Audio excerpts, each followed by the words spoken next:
volle sedurti. Oh, il signor conte, non fate i complimenti con le donne mie pari. Egli venne a contratto di danari. Oh, il crudel più non m'ama. E come poi è geloso di voi, come lo sono i moderni mariti, per sistemi infedeli, per genio capricciosi, e per orgoglio poi tutti gelosi. Ma se Figaro t'ama e sol potrea, la la la la la la la la la la la la la la la la la. Eccolo, vieni amico, madame impaziente. A voi non tocca stare in pena per questo, al fin di che si tratta, al signor conte piace la sposa mia. Quindi prese il partito di sceglier me corriero e la Susanna consigliera segreta d'ambasciata. E perché l'ostinata ognor rifiuta il diploma d'onor che le destina, minaccia di protegger Marcellina. Questo è tutto l'affare. Ed hai coraggio di trattar scherzando un negozio sì serio? Non vi basta che scherzando io ci pensi? Ecco il progetto. Per Basilio un biglietto io gli fo capitar che l'avvertisca di certo appuntamento che per l'ora del ballo un amante voi deste. Oh cieli, che sento ad un uom sì geloso. Ancora meglio, così potrei più presto imbarazzarlo, confonderlo, imbrogliarlo, rovesciargli i progetti, empierlo di sospetti e porgli in testa che la moderna festa che gli pare a me tenta, altri a lui faccia, onde qua perda il tempo e di la traccia.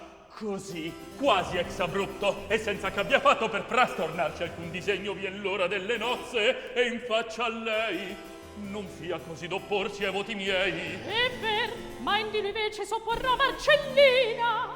Aspetta. Al conte farei subito dir che verso sera t'aspetti nel giardino. Il picciol cherubino per mio consiglio non ha ancor partito. Da femmina vestito faremo che in sua vece ivi sen vada. Questa è l'unica strada onde Monsù, sorpreso da madama, sia costretto a far poi quel che si brama. Io vado e tosto cherubino vi mando. Lascio a voi la cura di vestirlo. E poi se vuol ballare, signor Contino, il chitarrino le suonerò, sì, le suonerò, sì, le suonerò.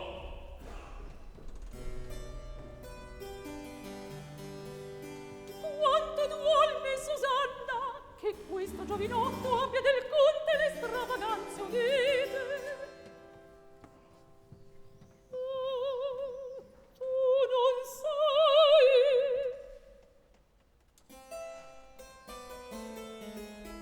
ma per qual causa mai da me stesse non venne?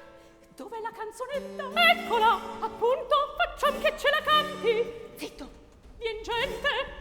Ed esso, avanti, signor ufficiale. A non chiamarmi con nome sì fatale. E mi rammenta che abbandonar deggea comare tanto buona e tanto bella.